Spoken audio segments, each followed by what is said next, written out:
Bonjour, nous voici continuer notre plateau fil rouge sur le thème cette fois-ci des JO 2024, les Jeux Olympiques. La France peut-elle gagner la cyberguerre?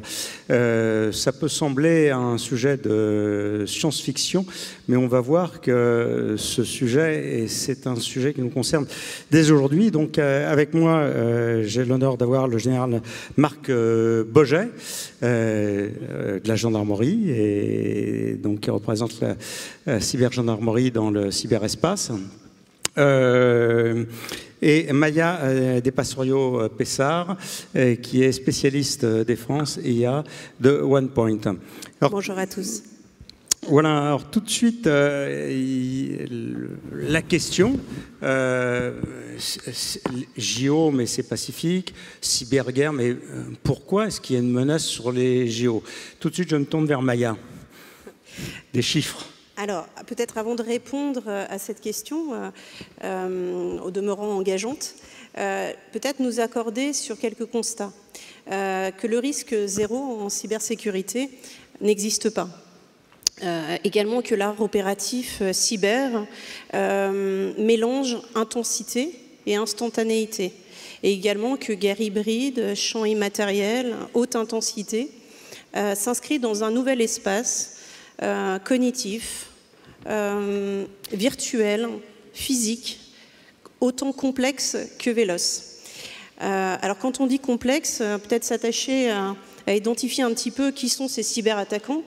Déjà différents par leurs objectifs, certains pour se faire connaître, une reconnaissance personnelle, d'autres pour des gains financiers, ou encore avec une velléité d'idéologie, de politique.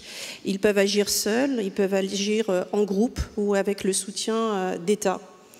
Complexe également pour la nature du contexte. Ce champ cinétique qui est changeant, qui ne se limite pas aux frontières, donc qui est planétaire. Et alors, Max, vous me demandez quelques chiffres, alors je vais faire un comeback dans le passé, puisqu'on parle des Jeux Olympiques. Faisons un retour en arrière sur ces 10 dernières années. Londres, en 2012, c'était, dès l'ouverture des Jeux, 212 millions de cyberattaques. Dès l'ouverture. 4 ans après, donc les Jeux de Rio. Et là, on est déjà à 400 attaques secondes, donc un demi-milliard de cyberattaques sur l'événement sportif. Puis, quelques années après, et ce n'est qu'en 2021, Tokyo, on fait un bond. Et là, de la haute vélocité, puisqu'on atteint plusieurs milliards de cyberattaques et à 615 attaques secondes. Donc, ce coefficient multiplicateur que l'on constate au regard du passé, eh bien, on se projette en disant qu'on ne va pas suivre du x4, x5, mais en 2024, on parlera de x8, x10. Et je dirais éclairé aussi par l'ambition que la France porte sur ces Jeux Olympiques. Pour peut-être l'illustrer, je trouve intéressant de regarder ce que sera l'ouverture de ces Jeux. Cette ouverture-là, Paris, on a fait grand, on voit grand. Ça sera sur une ouverture magistrale sur la Seine sur 6 km. 600 000 spectateurs répartis sur 6 km, sur 2 niveaux de quai. Ce sera ni plus ni moins 206 délégations étrangères. Ce sera également rien que pour la capitale, quelques 420 caméras supplémentaires, 1800 et quelques drones également. On parle déjà d'un engagement de 35 500 agents de sécurité, 31 000 bénévoles répartis sur 52 hectares de villages sportifs, 48 activités et disciplines sportives, 120 sites à relier en réseau par la 5G, et puis bien sûr de l'information en temps réel pour plus de 4 milliards de téléspectateurs. Donc quand on illustre un peu tous ces enjeux et qu'on comprend la dynamique qui nous attend, on peut l'illustrer au travers des cyberattaques que l'on connaît, puisque si on prend le palmarès 2023 des cyberattaques, on a en première ligne et loin devant les ransomware, même s'il y a une nette amélioration depuis l'année dernière, hein, mais ces ransomware, je dirais les cyberattaquants vont un peu plus loin, puisque de ces logiciels malveillants, ils vont faire de la triple rançon. Une première rançon pour la clé de déchiffrement, une deuxième rançon pour éviter l'exposition de vos données sensibles et confidentielles dans le domaine public, et puis enfin une troisième rançon pour éviter la destruction complète de ces informations. Le phishing, mais le phishing que l'on connaît, l'hameçonnage, mais qui devient multicanal, qui est vectorisé aussi par le social engineering. On a le détournement aussi de reconnaissance vocale, de reconnaissance faciale. On a la SIMS swapping, qui est en fait le piratage des deux authentifications et l'usage de cartes SIM sur des téléphones portables. Les juice jacking qui sont aussi sur les bornes USB qu'on pourrait utiliser dans des villages olympiques. Je pense aussi à l'Internet des objets avec les caméras de surveillance et notamment sur tous les territoires, pas uniquement sur les villages des jeux, avec la captation d'informations sensibles et puis aussi dans la domotique de nos habitations, avec toutes les données personnelles et les codes que l'on peut confier avec confiance dans notre logement qui pourra être mis en location pour les jeux. C'est également ces attaques sur les infrastructures critiques. Je pense notamment sur bien sûr les réseaux, les télécoms, je pense au transport et puis à toute cette logistique, cette chaîne sanitaire. Donc oui, l'enjeu et le risque, c'est pas, vous m'évoquiez le titre sous un angle très pacifique, c'est un monde compétitif, c'est un monde qui va vite, qui s'accélère énormément et cette vélocité, elle est multimilieu, multiforme.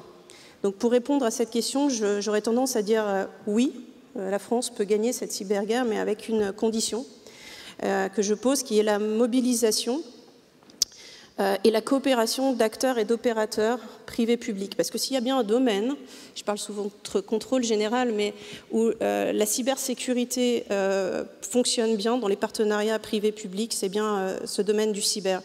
Et pour se dire ce oui, on peut le voir au regard de la loi de programmation militaire, où 4 milliards seront réservés sur 24-30 au cyber, avec des beaux partenariats et centres d'excellence avec l'école polytechnique pour faire une bonne pratique de bons usages. Également, je pense aussi au consortium, la France n'est pas seule. Il y a tout ce qui se passe sur le plan européen et à Bucarest, un centre de compétences cyberespace qui se dit bouclier européen du cyberespace. Et il y a également l'IA Act et toutes ces commissions européennes. Donc oui, on pourrait répondre avec optimisme. On est en marche. Je vais me tourner vers le général Marc Boget. Donc il y a une compétition entre la criminalité et finalement l'ordre public, préserver les citoyens, la souveraineté, donc la sécurité. Quelle gouvernance est mise en place? Et dans cette compétition qui peut faire très mal, on en est où? Alors, déjà, je n'aime pas du tout le terme compétition. Il n'y a pas de compétition entre les acteurs. D'un côté, il y a des escrocs qui sont là pour faire de l'argent. Et de l'autre côté, il y a à peu près les gentils qui chassent les voleurs. Une fois qu'on a compris ça, peut-être quelques chiffres pour renforcer les propos de Maya. La cybercriminalité a un coût qu'on estime entre 6 et 7 000 milliards de dollars à l'international chaque année. C'est 1 500 milliards de dollars de revenus pour nos cyberdélinquants. C'est une attaque toutes les 11 secondes par rançon logiciel qu'évoquait Maya. Donc vous calculez sur les 20 minutes que nous allons rester ensemble, il y aura un certain nombre de victimes supplémentaires. Une fois qu'on a compris ces quelques chiffres clés, on comprend que notre cyberdélinquance s'organise vite et qu'elle s'organise très bien. Face à moi, j'ai des véritables entreprises criminelles, des véritables bandes organisées avec un directeur financier, un directeur RH, un directeur du marketing, un directeur des commerciales, un responsable des affiliés. Tout ça est extrêmement bien rodé parce que, il y a de grosses sommes en jeu. Donc face à ça, pour lutter contre ces escrocs qui donc cherchent à faire de l'argent, le maître mot en cyber, c'est la collaboration. Travailler en franco-français n'a aucun sens. Travailler dans son silo tout seul n'en a pas plus. Et c'est clairement en travaillant tous ensemble au plan national, bien sûr, mais également au plan européen et au plan international, qu'on arrive à lutter contre ces groupes. À titre d'exemple, je fais par exemple 15 à 16 réunions par mois en moyenne à l'international, et mon terrain de jeu s'étend du Canada à l'Australie, en passant par les États-Unis, l'Amérique du Sud, les pays d'Europe, les pays du Golfe, le Japon, Singapour. Enfin, il y a très peu de pays avec lesquels je ne travaille pas du tout.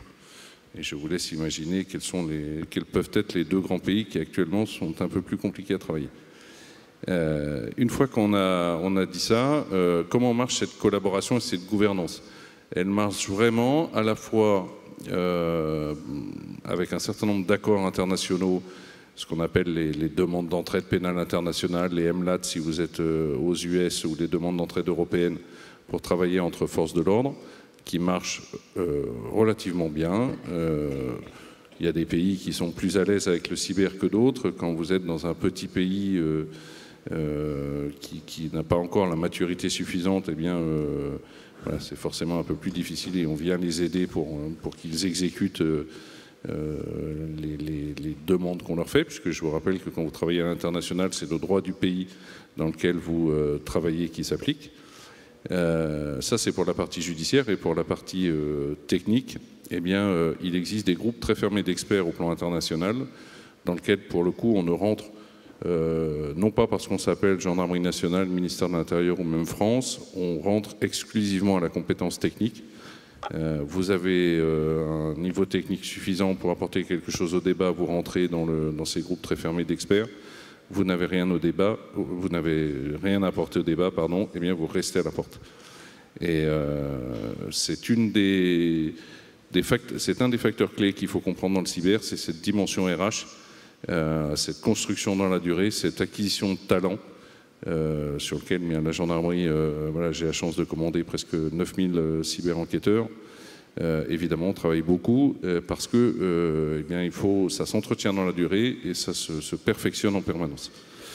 Voilà, j'ai la chance d'avoir ça chez moi, notamment sur mon échelon sommital, puisque chez moi, on est tous officiers de gendarmerie, avec un parcours double qui est temps de commandement sur le terrain et temps dans la spécialité, on est tous ingénieurs, et donc un double cursus.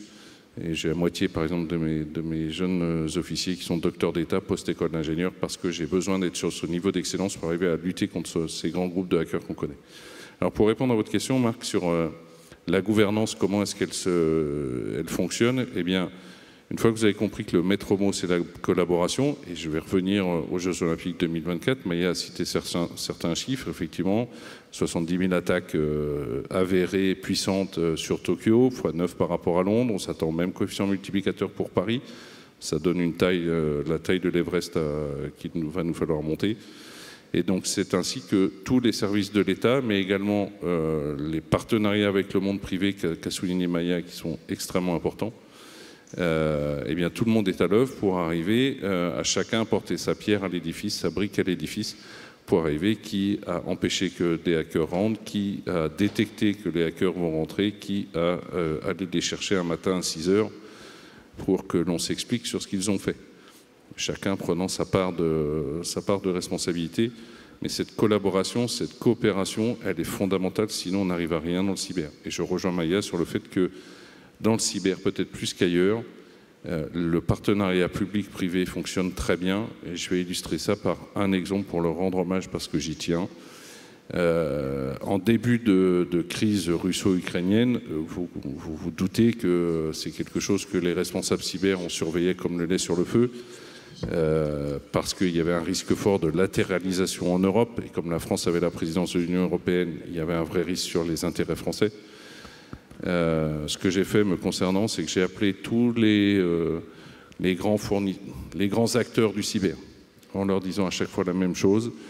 Les gars, j'ai besoin de savoir ce qui se passe, ouvrez-moi vos flux de communication, j'ai pas de contrat avec vous, on n'a pas de relation commerciale, mais j'ai besoin de savoir ce qui se passe, donc poussez-moi de l'information. Je tiens à le dire, tous ont répondu de la façon à peu près unanime.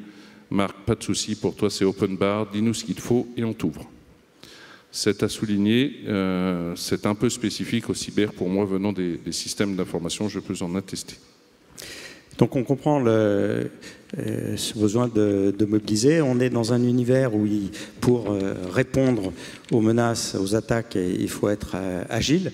Donc ce point entre les services de l'État et le privé, et dont la complémentarité donne de l'agilité. Alors, je me tourne brièvement vers Maya.